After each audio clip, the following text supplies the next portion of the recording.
Hi, I'm Mrs. Vickerts, and I'm the speech therapist at Memorial, and I'll be reading Chapter 23. Saturday, March 24th through Sunday, March 25th, money saved, $251.82. From looking at the place, you wouldn't have known Lexi and I had spent the entire weekend cleaning Dad's apartment just 2 weeks ago. A pizza box sat on the kitchen table, 3 bags of garbage needed to be taken to the dumpster, and some dishes in the sink needed to be washed. Really, Dad? I said, you couldn't tidy up a little?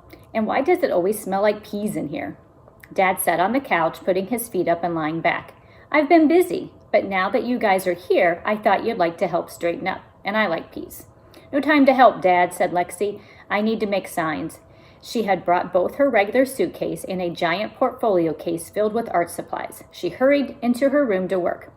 I hope you could do some dusting, began Dad, but Lexi was gone. He looked straight at me. Sorry, I've got a dog walking appointment in 20 minutes, I explained, dragging my suitcase to my room. You guys can't help a little? Squeaked Dad in a small, desperate voice. Sorry, I said. Sorry, hollered Lexi from her room. I could still change my mind, yelled Dad. Maybe I don't think a pet is a good idea. Too late, Pops, I replied. That ship has sailed. Dad stood in the hallway outside our rooms.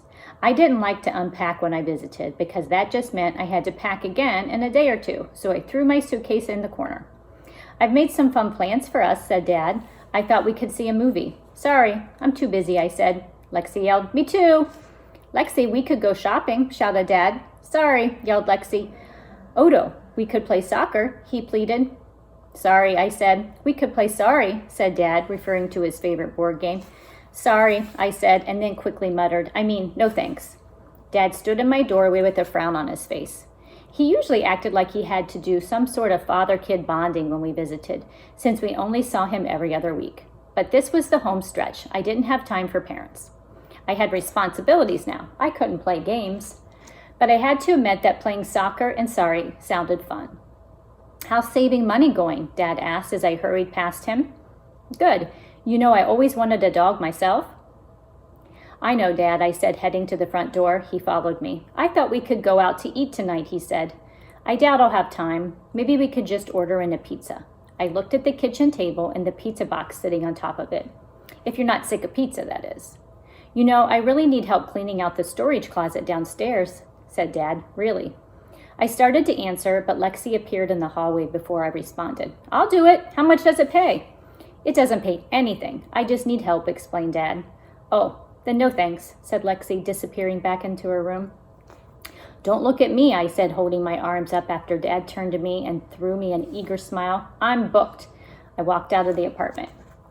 I shouldn't have to pay my own kids for quality father-child bonding time, Dad cried after me. But I was already hurrying down the hall. Although I did have one of his trash bags in my hand. I figured I could toss in a dumpster on my way out. It was the least I could do. When I arrived back at the apartment around dinner time, Lexi was in her room and Dad was eating pizza by himself on the couch.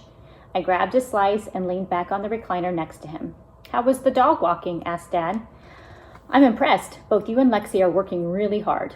If I don't work hard, we'll get a cat. I raised my voice so Lexi could hear me, and we are not getting a cat.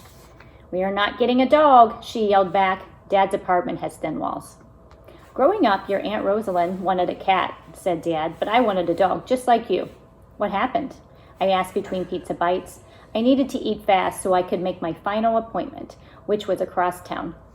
Staying with Dad meant longer bike rides to get to my dog walking gigs. Half my time was spent traveling. I wish Dad lived closer to Mom's house. We couldn't agree, so we got neither. I ended up getting a turtle, but I didn't know how to feed it, and dumped the entire box of turtle food on its head, and it suffocated. I was only about 5 years old. It's much better having a dog, I agreed. You probably couldn't buy enough dog food to dump on its head and kill it. Probably not. Any pizza left? Asked Lexi, entering the room. She snagged a slice and plunked down on the couch.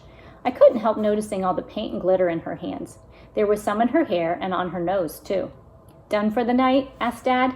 We could still catch a movie. Just taking a 5-minute break, explained Lexi. I need to get going, too. I took a final slice for the road. Maybe next time, whimpered Dad, frowning. As long as Fluffernutter can come along, said Lexi with a giggle. We are not getting a cat, I yelled as I stepped into the hallway. We are so not getting a dog, Lexi screamed back at me. You'll see, I yelled, slamming the door. This is war, you know. But with the door closed, I'm not sure if she even heard that last part. The next day, Dad didn't seem too disappointed we were leaving, although he had his game of sorry sitting on the counter when we woke up. He put my glass of morning orange juice next to it and said things like, I'm sorry you couldn't stay, and sorry you have to work so hard. I pretended I didn't understand what he was getting at. When we got back to Mom's house, Lexi needed to run out and buy more art supplies. She goes through them faster than I go through candy the day after Halloween. We passed each other on the staircase. Dad seemed pretty bummed we're so busy, Lexi said. I nodded. Only a few more days left, though. I can't believe you turned down the chance to go shopping. She smiled. There's a first time for everything. Are you getting close to $500? Very close, I assured her. Any minute now. Really? Lexi laughed. Any minute? You mean in 2 minutes you're going to have $500? Fine, not any minute, I admitted, but soon. Sooner than you, I added, squinting my eyes. I hated when Lexi acted nice to me. You shouldn't be nice to the enemy during war. It's just confusing. Lexi smiled and waved as she ran downstairs, but I glared at her the whole way. I had to be tough, unforgiving, vicious. That's what war is all about. I thought of horrible things I could do to her. Cut off her hair, paint her face green, duct tape her to the ceiling, steal her bed. None of these things were good enough, though. After all, I owed Lexi a lifetime of payback for being annoyingly perfect all the time. Winning this challenge and owning a dog would be the perfect revenge. In her hurry to get supplies, Lexi left her bedroom door open. As I entered the second-floor hallway, I saw it, just a crack. A streak of light shining from a window and onto the carpet by my feet. I hesitated in front of it. She was gone. Mom was downstairs. Somewhere in her room was a pile of money. How close was she? I kept imagining her riches, piles of gold coins raining down like from a waterfall. I needed to know. Just a peek. Did I have a chance of winning this war? So I crept noisily into her room. I knew she would kill me if she ever found out. Mom would probably let her. So I had to be careful. I wasn't going to do anything bad, just count her money, that's all. See how close she was. And if she wasn't close, I could breathe a little easier and worry about my own money earning. Her room was a world of sparkly glitter. There were a half-dozen signs in various states of creation. Partly done, half done, mostly done, all done. One of the boards said, get your food at Schnud's, but I couldn't bear to read the others. I seethed. First, Mr. Schnud fired me, and then he hired the competition. I'd put him on the top of my revenge list after Lexi. Maybe I'd go to his store and topple over another pyramid of cans. That would show him.